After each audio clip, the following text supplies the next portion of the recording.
स्वराज्य टीव्ही, पर्याय आमचा, निवाडा तुमचा। बुलढाणा जिल्ह्यामध्ये जळगाव जामोद या नावाच्या तालुक्यामध्ये सपकाळ साहेब असतील, शिंगणे साहेब असतील, आमचे जिल्हा अध्यक्ष पाटील साहेब असतील आणि सर्वच आमचे या जिल्ह्याचे पदाधिकारी, या तालुक्याचे पदाधिकारी, सर्व पक्षाचे सामाजिक कार्यकर्त्यांपासून नागरिकांपर्यंत आज आम्ही या ठिकाणी आलेलो आहे। त्याचं कारण असं, 26 एप्रिल रोजी या तालुक्यामध्ये एका 25 ते 30 वर्षाच्या मुलीचं शव त्या ठिकाणी सापडलं।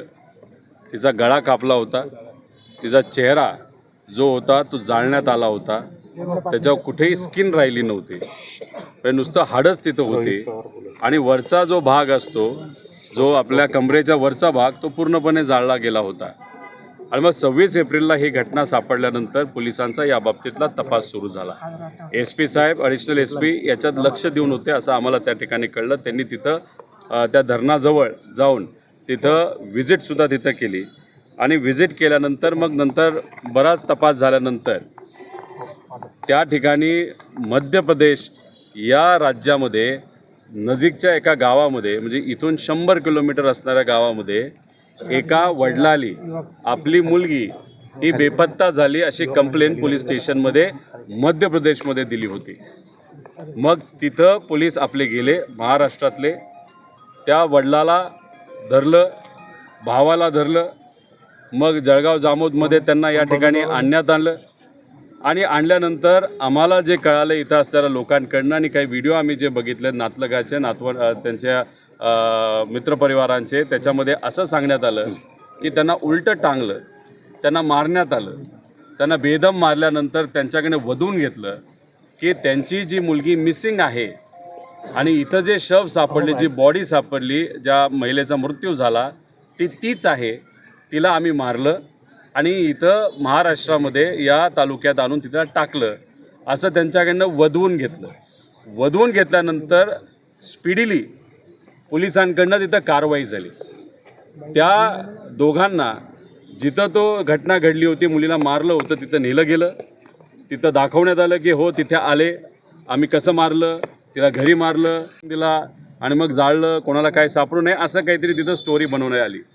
आता तुम्ही जर बघितलं तर 28 मेपर्यंत पोलिसांनी सगळ्या गोष्टी जसं प्लॅन केल्या होत्या तसंच चालू राहिल्या, पण 28 मे रोजी जी खरी मुलगी आहे त्या वडिलाची, मध्य प्रदेशमधल्या जो काही आदिवासी समाजाचा जो बाप होता त्याची जी खरी मुलगी आहे ती पोलीस स्टेशनला आली, कारण तिच्याकडे सोशल मीडियावर गेलं की तिच्या वडिलाला आणि भावाला जी बाई जिवंत आहे, जी मुलगी जिवंत आहे, तिच्या मर्डरसाठी त्यांना फाशीची शिक्षा दिली जाईल अशी परिस्थिती त्या ठिकाणी आली। ती मुलगी आल्यानंतर पोलिसांचे धाबे दणाणले आणि मग कुठंतरी जी केस पूर्ण केली गेली होती, आदिवासी समाजातल्या, गरीब समाजातल्या लोकांना इथं आणलं गेलं, त्यांना मारलं, भीती दाखवली आणि त्यांना वधून घेतलं की त्यांनीच तो मर्डर केला, हे सगळं कुठंतरी समोर आलं। या घटनाक्रम तुम्ही आणि आपण सगळ्यांनी त्या ठिकाणी समजून घेतला पाहिजे। म्हणजे गुन्हा सिद्ध होण्यापूर्वीच गरिबाला, आदिवासी समाजाच्या लोकांना गुन्हेगार पोलिसांकडनं ठरवण्यात आलं, त्याला लागणारे सगळे पुरावे हे तिथं खोटे बनवण्यात आलं आणि या गरीब कुटुंबातल्या आदिवासी लोकांना त्या गुन्ह्यामध्ये अडकवलं। आणि मग हे जी काही प्रक्रिया आपल्या या महाराष्ट्रामध्ये त्या ठिकाणी झाली ती अतिशय दुर्दैवी आहे। त्याचं कारण एक पिक्चर तुम्ही आणि आपण सगळ्यांनी बघितला असेल, जय भीम नावाचा, हा जर कोणी बघितला नसेल तर तुम्ही बघा। ह्या घटना बऱ्याच राज्यांमध्ये होतात आणि खऱ्या घटनांवर बनवलेला पिक्चर हुबेहूब तशीच गोष्ट आपल्या महाराष्ट्रामध्ये जर होत असेल तर उद्या जाऊन आम्ही लोकांसाठी त्या ठिकाणी लढतो, सामान्य लोक त्यासाठी लढत असतात, आंदोलन करत असतात आणि मग या लोकांना खोटे तिथं पुरावे दाखवून जर कैद केलं गेलं, त्यांच्यावर कारवाई केली गेली तर ही प्रथा ही बरी नाही।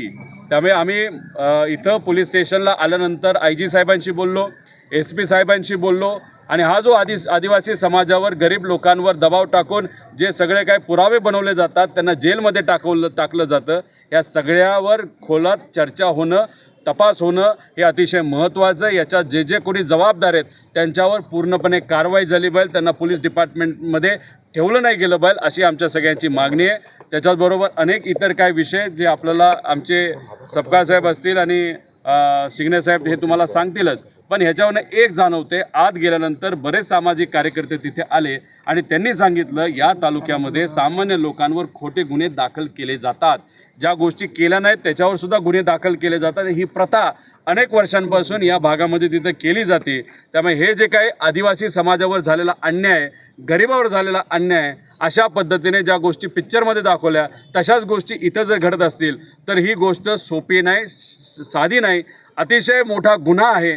त्यामुळे या गुन्ह्यात जे जे कोणी अधिकारी जबाबदार असतील त्यांना तुम्ही तिथं कारवाई झालीच पाहिजे, त्यांना तिथं जेलमध्ये पण टाका, कारवाई जी काय करायची करा, पण हे होणं बरोबर नाही. त्यामुळे आज जे आपले राज्याचे मुख्यमंत्री साहेब आहेत ते बिझी असतात आणि त्यांच्याकडे होम डिपार्टमेंट आहे, त्यामुळे होम डिपार्टमेंटसाठी त्यांना वेळ मिळत नाही आणि म्हणून असे घटना जर या महाराष्ट्रामध्ये घडत असतील, महिलांमध्ये अत्याचार वाढत असतील, तिथं चोऱ्या चपाट्या त्या ठिकाणी वाढत असतील, भोंदूगिरी जर मोठ्या प्रमाणात वाढत असेल तर मला असं वाटतं त्यांचं डिपार्टमेंटची जबाबदारी दुसऱ्या कुठल्या तरी नेत्यांना दिलं जास्त महत्त्वाचं आहे, जेणेकरून होम डिपार्टमेंटकडे थोडंसं लक्ष दिलं जाईल आणि या घटना घडण्यापासून कुठेतरी या महाराष्ट्रामध्ये ब्रेक लागेल असं आमच्या सगळ्यांचं त्यात मत आहे. आदिवासी समाजाला ॲट्रॉसिटी हा संरक्षण कायदा आहे, याच्यावर सपकाळ साहेब आपल्याला डिटेलमध्ये सांगतील, त्यांची सुद्धा त्या बाबतीतली मागणी आहे. आरोप आहे तुमचा? हे बघा, जेव्हा अशा जल्लद पद्धतीने पोलीस डिपार्टमेंट जेव्हा हालचाली करतं, अजयदादांच्या बाबतीत पोलीस डिपार्टमेंट काहीच करत नाही हे सिद्ध झालं आहे. बऱ्याच ठिकाणी पॉस्कोची केस असो नाही तर कुठलीही केस असो त्यात पोलीस डिपार्टमेंट कधी एवढं जल्लदपणा दाखवत नाही, पण याच मुलीच्या मर्डरच्या बाबतीत जिला अतिशय वाईट क्रूर पद्धतीने तिथं मारलं गेलं तिच्याबद्दल जर एवढं जल्लद हे डिपार्टमेंट चालत असेल म्हणजे त्या मुलीचा मर्डर आणि महाराष्ट्रातल्या कुठल्या तरी नेत्याचा, नाहीतर बलाढ्य शक्तीच्या व्यक्तीचा, नाहीतर मध्य प्रदेशमध्ये असणाऱ्या एखाद्या राजकीय व्यक्तीचा, नाहीतर आर्थिक दृष्टिकोनाने बलाढ्य असणाऱ्या एखाद्या व्यक्तीचा, नाहीतर पोलीस डिपार्टमेंटचा सुद्धा काही ना काहीतरी त्या ठिकाणी संबंध असेल, म्हणूनच पोलीस डिपार्टमेंट एवढं जल्लद गतीने त्या ठिकाणी पळत होतं, काम करत होतं. बाकी ह्याच्यामध्ये एवढं करत नाही, या बाबतीत तुम्ही काय करता त्यामुळे शंका त्या ठिकाणी निर्माण होते. पोलिसांना आम्ही विचारलं की तिथं जे काही वेपन सापडलं, ज्याने त्या मुलीचा मर्डर केला गेला, गळा कापला गेला, त्याच्यावर कोणाचे ठसे आहेत का? ते म्हणले नाहीत. मग आम्ही विचारलं त्या मुलीवर बलात्कार अत्याचार त्या ठिकाणी झाला त्याचे काय पुरावे आहेत? ते आमच्यापर्यंत पोचला नाही, अजून आम्हाला माहीत नाही. त्यात आम्ही म्हणालं की ठीक आहे, आता त्या मुलीचे जे DNA असतो तो वडिलांशी चेक केला आहे का, बाई तुम्ही क्रॉस व्हेरीफाय केलं का? नाही, ते पण नाही केलं. मग हे सगळ्या गोष्टी न करता सुद्धा तुम्ही एखाद्या गरीबाला डायरेक्ट क्रिमिनल त्या ठिकाणी बनवलं, तुम्ही सिद्ध केलं नाही तर प्रूव्ह केलं आणि त्याला मात्र फाशीवर त्या ठिकाणी लटकवत असाल. हा गरिबावर, आदिवासी समाजावर, सामान्य लोकांवर झालेला अन्याय आहे. इथं जर ह्या गोष्टी होत असतील तर महाराष्ट्राच्या कुठल्याही डिपार्टमेंटमध्ये ह्या होऊ शकतात अशी भीती आम्हाला त्या ठिकाणी वाटते. काल संध्याकाळी रात्री कळालं, त्यानंतर काल रात्री एका APIला तिथं निलंबित केलं. म्हणजे कुठंतरी आम्ही इथं आलोच नसतो तर हा विषय दाबला गेला असं कुठंतरी या पोलीस अधिकाऱ्यांना तिथं वाटतं.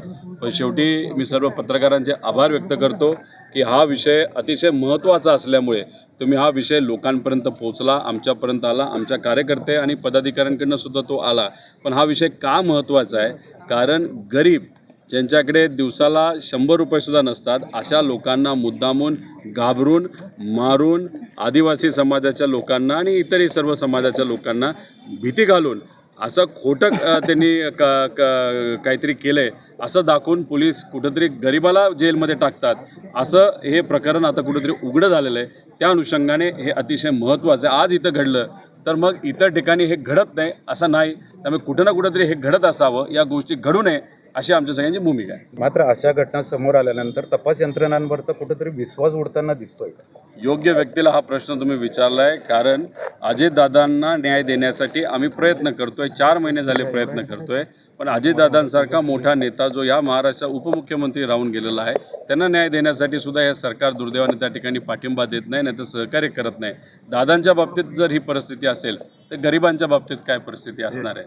त्यामुळे ह्याच्यात आदिवासी समाज असू दे, SC असू दे, ST असू दे, ओपन समाज असू दे, OBC असू दे, हे जे काही गरीब, त्याच्यातले काही गरीब घटक आहेत त्यांना मुद्दामून खोट्या कारवाई, खोटे कलम या सगळ्या गोष्टीवर कुठं सातत्याने सिस्टम त्रास देत आलेली आहे आणि हे सिस्टमच्या विरोधातच कुठं ना कुठंतरी आता आपल्याला आवाज उठवावा लागेल अशा आमच्या सगळ्यांची भूमिका आहे. मुली या बेपत्ता गेल्या 2 वर्षामध्ये झाल्या होत्या, त्यातल्या 1,20,000 ह्या परत आल्यात, नाहीतर सापडलेल्या आहेत. पण 30,000 महिलांचा आत्तापर्यंत काहीही तपास लागलेला नाही.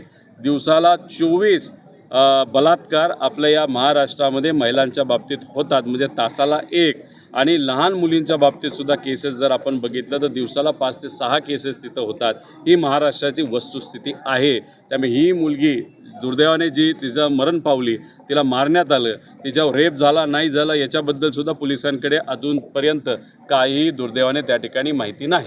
आदिवासी की तुम्ही फार बिझी आहात, मोठे नेते आहेत, नेत्याबद्दल आम्ही काय बोलणार नाही, पण तुम्ही बिझी असल्यामुळेच कदाचित होम डिपार्टमेंटकडे आपलं लक्ष जात नाही. त्यामुळे होम डिपार्टमेंट दुसऱ्या कुठल्या तरी कार्यक्षम व्यक्तीकडे आपण दिलं तर मग कदाचित ती व्यक्ती फक्त होम डिपार्टमेंट बघत असल्यामुळे कायदा व सुव्यवस्था महाराष्ट्रामध्ये सुधरेल असं आम्हाला वाटतं. बघा, आमचं एवढंच मत आहे, डिपार्टमेंट तुम्ही कुठल्या तरी दुसऱ्या व्यक्तीला द्या जे कायदा व सुव्यवस्था महाराष्ट्रामध्ये चांगली व्हावी यासाठी प्रयत्न करते. बुलढाणा जिल्ह्यातील महत्त्वाच्या घटना आणि घडामोडी पाहण्यासाठी तुम्ही निर्भीड स्वराज्य या चॅनलला अद्यापही सबस्क्राईब केलं नसेल तर आत्ताच जाऊन सबस्क्राईब करा आणि बेल आयकॉन दाबायला विसरू नका आणि फेसबुक पेजला शेअर आणि लाईक करा. पाहत राहा निर्भीड स्वराज्य.